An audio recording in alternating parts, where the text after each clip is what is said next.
और आइए अब देखते हैं prime eight 4 prime time news element की ऑप्टिमम डोज। आज क्या है प्राइम एट 4 में खास, पहले वो देखिए। नीट परीक्षा में धांधली पर सवाल, सड़क पर कहां कहां मचा बवाल।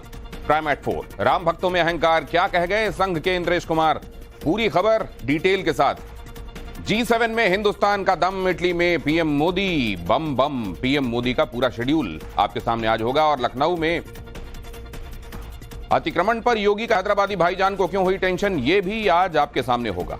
ये तमाम खबरें तो मैं आपको दिखाऊंगा ही, कुछ और अहम खबरें देश दुनिया की, कोई खबर छूटने नहीं पाएगी। लेकिन पहले ये खबर देखिए। राजस्थान का कोटा, राजस्थान के कोटा में पुलिस का लाठीचार्ज हुआ। एनएसयूआई कार्यकर्ताओं पर पुलिस का लाठीचार्ज, एनएसयूआई कार्यकर्ताओं की जमकर हुई पिटाई। एनईटी पेपर धांधली के खिलाफ सड़क पर उतरा एनएसयूआई, जबरदस्ती कलेक्ट्रेट में घुसने पर पुलिस ने लाठीचार्ज किया। कलेक्ट्रेट में घुस रहे थे और बैरिकेडिंग तोड़कर घुस रहे थे एनएसयूआई के कार्यकर्ता। उसके बाद पुलिस ने किया बल प्रयोग। यहां आप तस्वीरें देख रहे हैं।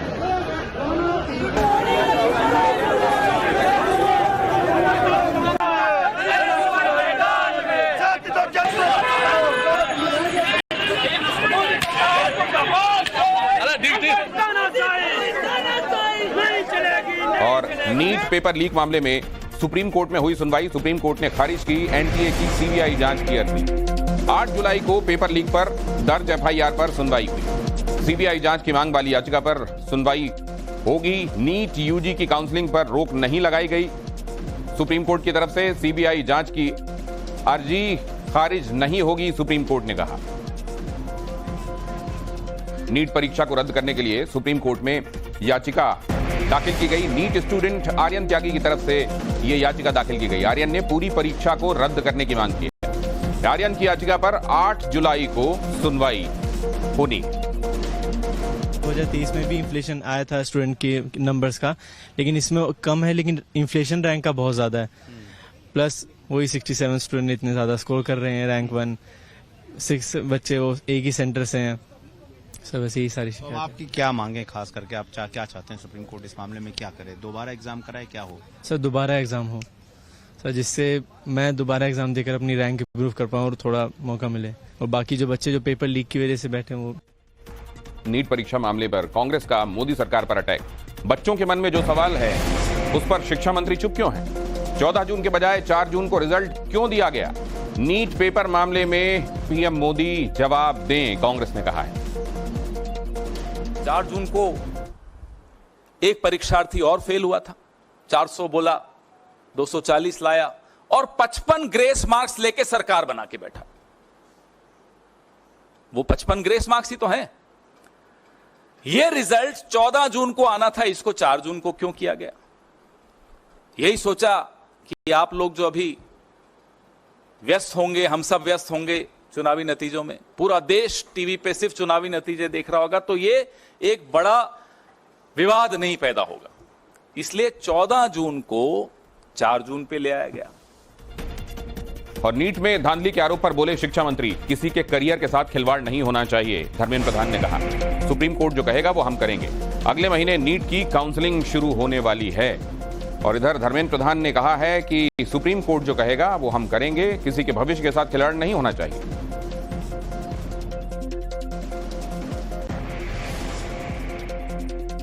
नीट परीक्षा में हेराफेरी पर सीबीआई जांच की मांग हो रही है। याचिकाकर्ता ने परीक्षा में धांधली के आरोप लगाए। फॉर्म किसी ने भरा, परीक्षा किसी ने दी, याचिकाकर्ता का कहना है। याचिकाकर्ता ने सेंटर मैनिपुलेशन का मामला भी उठाया। गुजरात के गोधरा के एग्जामिनेशन सेंटर का मामला भी उठाया। दूर दूर के स्टूडेंट्स ने गोधरा एग्जामिनेशन सेंटर क्यों चुना? मामले में अब तक 16 लोग गिरफ्तार हुए हैं। लार्ज स्केल पे पेपर लीक हुए हैं, मैनिपुलेशंस हुई हैं, इर्रेगुलर मार्किंग हुई है और कंपनसेटरी मार्क दिए गए हैं for to the selected group of candidates.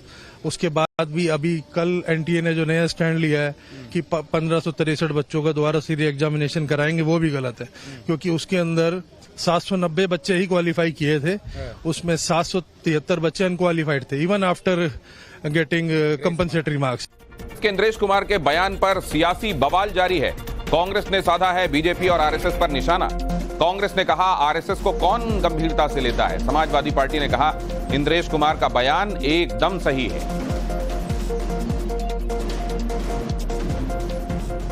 कौन गंभीरता से लेता है आरएसएस को? मोदी जी खुद तो लेते नहीं, तो हम क्यों लें?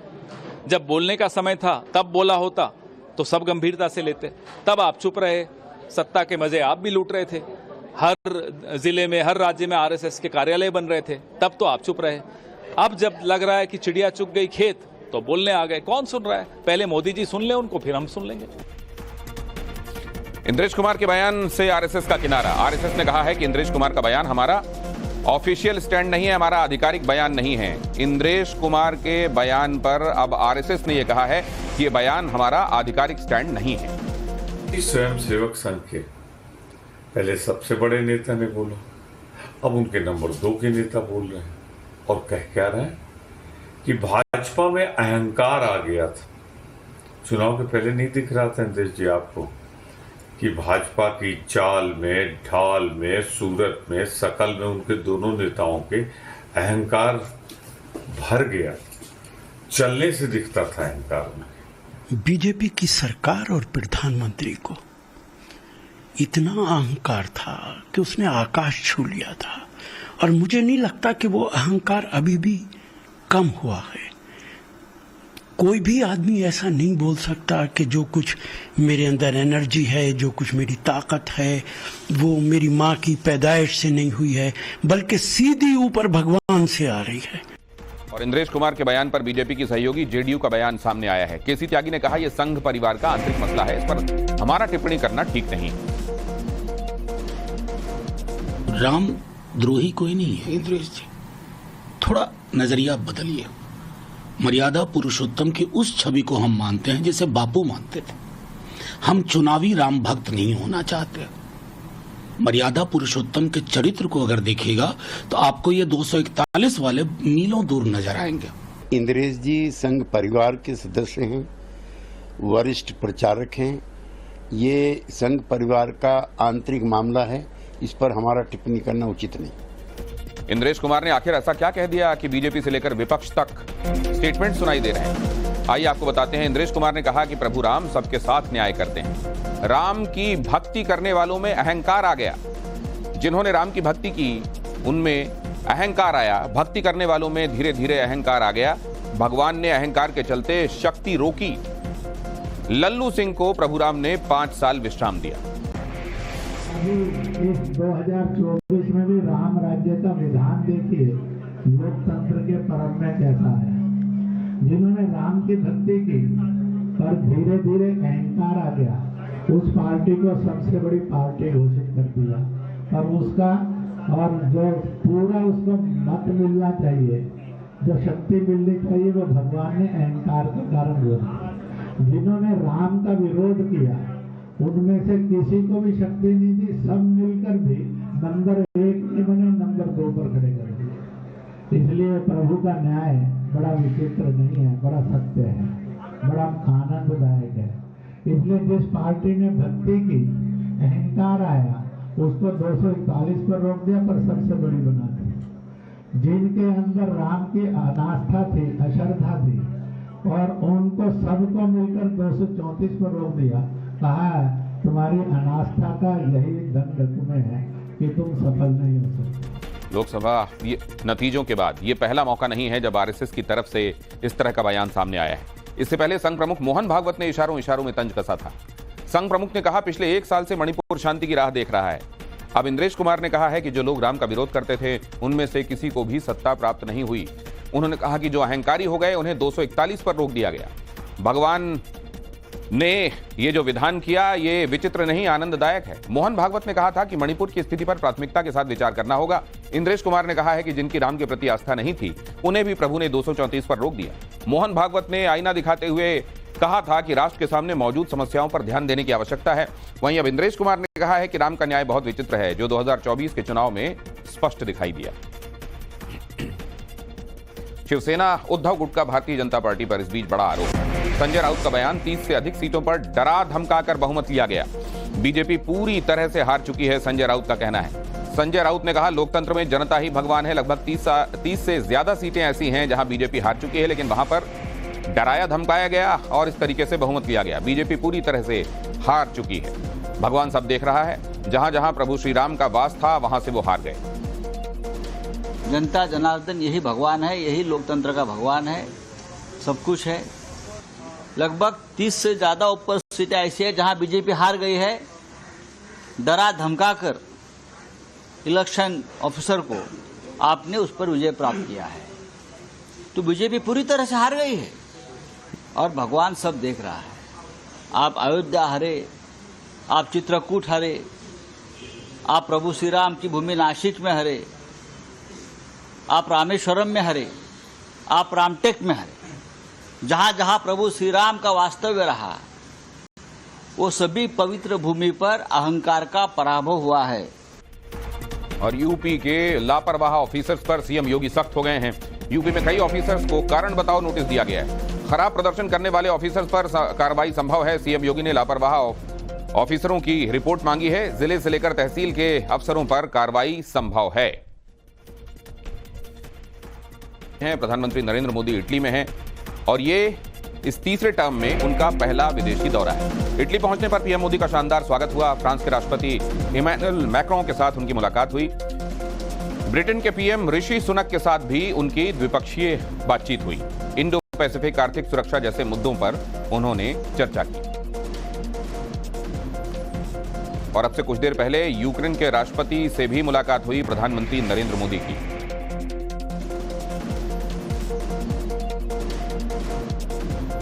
प्रेसिडेंट जेलेंस्की से प्रधानमंत्री नरेंद्र मोदी ने बातचीत की। इटली में G7 सम्मेलन के दौरान ये मुलाकात हुई। जिस तरीके से रशिया और यूक्रेन के बीच में युद्ध चल रहा है लगातार, उस बीच ये मुलाकात अहम मानी जा रही है।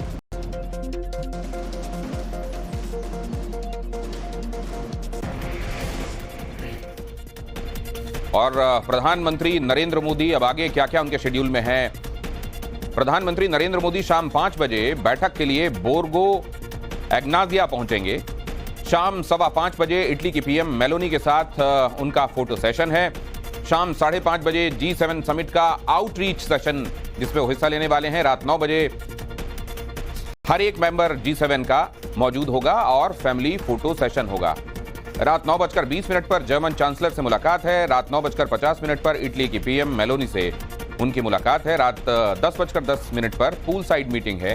रात 11 बजे जापानी पीएम किशिदा से उनकी मुलाकात है और 12 बजे पीएम मेलोनी की तरफ से आयोजित डिनर में हिस्सा लेंगे। करेगी भारत सरकार। कुवैत अग्निकांड में गोरखपुर के 2 शख्स भी मारे गए हैं। मौत की खबर के बाद परिजनों पर जाहिर है दुख का पहाड़ टूट पड़ा है। अंगद गुप्ता और जयराम गुप्ता के घर पर मातम है। हादसे में अंगद गुप्ता और जयराम गुप्ता की मौत हो गई।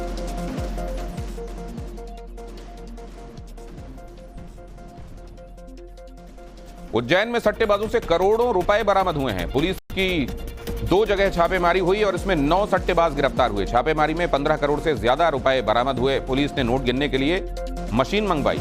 ऑनलाइन गेमिंग के साथ वर्ल्ड कप पर सट्टा लग रहा था। सट्टेबाजी की सूचना के बाद मध्य प्रदेश पुलिस ने 2 जगहों पर छापेमारी की। सटोरियों के पास से कैश के साथ साथ चांदी भी बरामद हुई। करीब 7 देशों की करेंसी भी पुलिस के हाथ लगी है। लैपटॉप, मोबाइल, टीवी समेत कई सामान बरामद किए गए हैं। आरोपियों के पास से नोट गिनने की मशीन भी पुलिस को मिली है। महीनों से सट्टेबाजों का यह धंधा इलाके में चल रहा था।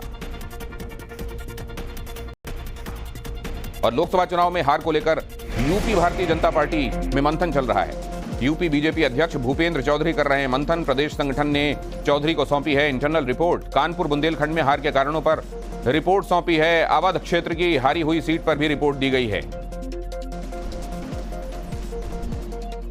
कार्यक्रम है, अभियान है हमारे, उनकी सबकी समीक्षा करके और आगे पूरी कार्य योजना बनाकर पूरी ताकत के साथ भारतीय जनता पार्टी को आगे बढ़ाने का काम करें। हारे हुए सांसद भी जो है अब तमाम अपनी जानकारी दे रहे हैं। अलग अलग क्षेत्र के हिसाब से हम लोगों ने तय किया है। तो आज कानपुर क्षेत्र के सभी अपने मान्य प्रत्याशियों को बातचीत करने, उनके अनुभव चुनाव के जानने के लिए हम लोगों ने बुलाया है। ऐसे ही हम लोग अलग अलग क्षेत्रों के हिसाब से वहां जाकर उन सारे विषयों का आकलन करेंगे जिस प्रकार से ये परिणाम आए।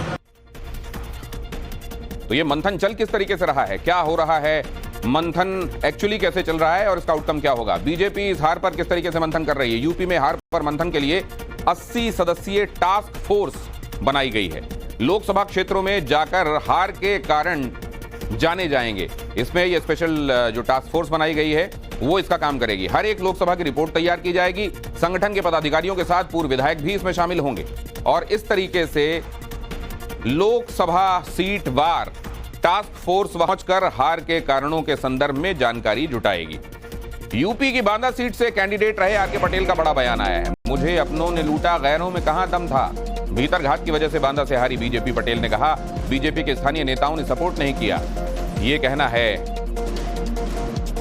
बांदा के भारतीय जनता पार्टी के कैंडिडेट ने। आने वाले ऐसे अपने लोग थे जो भाजपा से ही तमाम लोगों ने अपना विधायक बने, भाजपा से सांसद बने, भाजपा से ही मलाई खाए, भाजपा से ही पहचान बनी जिनकी, ऐसे लोगों ने खुलकर के भारतीय जनता पार्टी का विरोध किया है। तो वही मैंने कहा कि गैरों में कहाँ दम था, अपनों में हमें लूटा, मेरी कश्ती वहाँ डूबी जहाँ पानी कम था।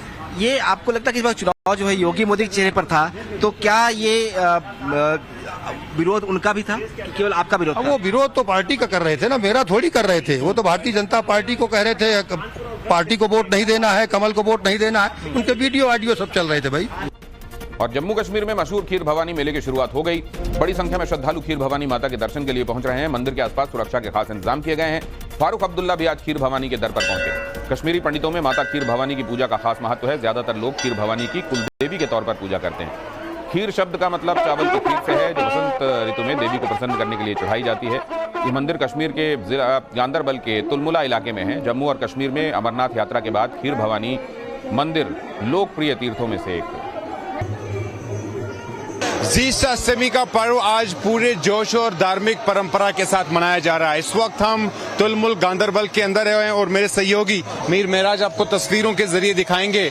आज एक लंबे समय के बाद कश्मीरी पंडितों की एक अच्छी खासी तादाद, यानी कि हजारों की तादाद में कश्मीरी पंडित, जिसमें खासतौर पर महिलाएं शामिल हैं, वो तुलमुल गांदरबल पहुंची हैं और माता खीर भवानी के चरणों में और उनके दर्शन के लिए यहाँ पहुंचे हैं। आप सामने देख सकते हैं कि हर कोई जो भक्त है, हर कोई सनातन धर्म को मानने वाला और माता खीर भवानी के भक्त जो है वो यहाँ पर पहुंचे हैं। ये पर्व जो है हर साल मनाया जा रहा है और काफी जोश और उत्साह के साथ मनाया जा रहा है। मशहूर खीर भवानी मेले को लेकर फारूक अब्दुल्ला ने क्या कहा, वो भी सुनिए। सबसे अच्छी बात यह है कि हमारे भाई बहन यहाँ तशरीफ लाए हैं और हम उम्मीद करते हैं कि वो आएगा दिन जल्दी, जब भी अपने घर आएंगे और अमन से हम सबके साथ रहेंगे। यही चीज है जो भाई रही है। मौके पर बड़ी संख्या में पुलिस बल मौजूद है। 4 दिन से 450 से ज्यादा अवैध निर्माण यहाँ गिराए जा चुके हैं। कुल 1100 अवैध मकानों को तोड़ा जाना है। एलडीए टीम का 2 शिफ्ट में अवैध निर्माण हटाने का काम चल रहा है। अवैध अतिक्रमण पर कैसे एक्शन हो रहा है और इलाके में सुरक्षा के साथ में कड़े बंदोबस्त करने पड़ रहे हैं। सीसीटीवी और ड्रोन से भी निगरानी हो रही है। लोगों को शिफ्ट किया जा रहा है। जेसीबी से मकान ढाए जा रहे हैं, जिनकी संख्या 1100 है। ऐसे कुल मकानों को ढाया जाना है। लखनऊ के अकबर नगर में बुलडोजर एक्शन पर सियासत चल रही है। ओवैसी ने सोशल मीडिया पर क्या पोस्ट किया है? ओवैसी ने लिखा है, लखनऊ के अकबर नगर में बुलडोजर एक्शन के संदर्भ में चुनाव के नतीजों के बाद मुल्क के कई हिस्सों में मुसलमानों पर हमले हो रहे हैं। ये कहना है असदुद्दीन ओवैसी का। अकबर नगर में मुसलमानों के घर तोड़े गए। यूपी में 2 मौलानाओं की हत्या का भी असद ने जिक्र किया।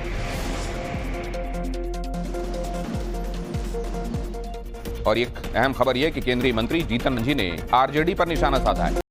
तेजस्वी के बयान पर जीतन राम मांझी ने पलटवार किया है। 2005 के पहले बिहार में जंगल राज था, मांझी ने कहा। पहले कार्रवाई की जगह सीएम हाउस में समझौते होते थे। कार्रवाई नहीं होती थी, मामलों में सीएम हाउस में समझौते कराए जाते थे। देखिए, वो लोग तो थेथराई करते हैं। लालू प्रसाद जी और तेजस्वी प्रसाद जी कहने का मतलब महागठबंधन की पूर्ववर्ती सरकार जो 2005 के पहले रही है, उनको लॉ एंड ऑर्डर पर बात करने का कोई है जगह? कुछ भी है तो यहाँ पर जो वारदातें हो रही है, कार्रवाई हो रही है। लेकिन उस समय तो कार्रवाई नहीं होती थी, बल्कि सीएम हाउस में ही निगोशिएशन होता था। आज वैसा न हो रहा है। और यूपी के कानपुर में महिला डॉक्टर की संदिग्ध मौत हो गई। जीएसवीएम कॉलेज की छत से गिरकर डॉक्टर दीक्षा की मौत हो गई। डॉक्टर दीक्षा की मौत के मामले में 2 डॉक्टर्स हिरासत में लिए गए हैं। दीक्षा की मौत के मामले में डॉक्टर हिमांशु को हिरासत में लिया गया है। डॉक्टर टीम ने देखा है, सारे तथ्य, सारे साक्ष्य संकलित किए गए हैं। यदि कोई तथ्य आएगा या पारिवारिक जन किसी भी प्रकार का एप्लीकेशन देंगे, तहरीर देंगे तो उस पर विधिक कार्रवाई की जाएगी। डॉक्टर दीक्षा की मौत पर परिजनों के गंभीर आरोप। डॉक्टर दीक्षा की हत्या की गई है, दीक्षा के पिता ने कहा है। मर्डर की सही तरीके से जांच नहीं हो रही है, दीक्षा के पिता का यह भी कहना है। जांच सही नहीं हुई है। वो फॉरेंसिक वाले जो आए थे, वो टीम, उन्होंने सही से जांच नहीं की है। छत पर जो है पूरे जो पैर की रगड़न की निशान है, उसको घसीट के ले जाके और उसमें जो है वो पाइप नुमा जो वो बोर्ड था उसमें उसको डाल दिया है जबरदस्ती लड़कों ने। तो ये क्या फॉरेंसिक जांच करने के बाद फिर आप लोगों ने दोबारा फॉरेंसिक बुलाई, क्या कारण? नहीं तो वो आई नहीं। अच्छा। आई नहीं, दोबारा हम बुलाए कि जो निशान है, जो पैर की रगड़ के निशान है, जो घसीट के ले गए, वो निशानों की जांच की जाए और उनको दंड दिया जाएगा लड़के। और कोलकाता के एक्रोपोलिस मॉल में आग लग गई। खासी मेहनत के बाद आग पर काबू पाया जा सका। मॉल के फूड कोर्ट में आग लगने की जानकारी मिली। फूड कोर्ट से बुक सेक्शन में ये आग फैल गई। दमकल की कई गाड़ियों ने सूचना मिलने पर पहुंचकर आग को काबू में किया।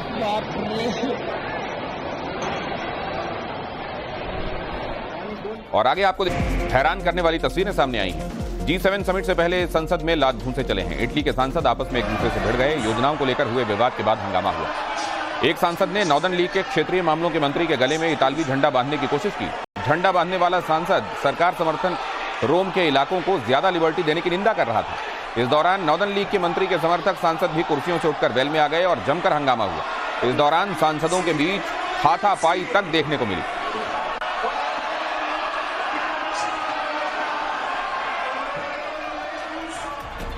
और इटली से ही अगली खबर, प्राइम एट 4। अमेरिकी राष्ट्रपति जो बाइडेन का एक ऐसा वीडियो सामने आया है जो काफी वायरल हो रहा है। तस्वीरें आप देखिए। जिस वक्त G7 के नेता एक साथ खड़े हुए थे, उन्हें G7 के झंडे के तहत आसमान से सलामी दी जा रही थी, तब अमेरिकी राष्ट्रपति जो बाइडेन ग्रुप में खड़े नहीं होकर दूसरी तरफ देख रहे थे। और जब इटली की पीएम मेलोनी ने बाइडेन को देखा, तब मेलोनी ने बाइडेन को टोका और तब जाकर बाइडेन G7 नेताओं के साथ ग्रुप में खड़े दिखाई दिए।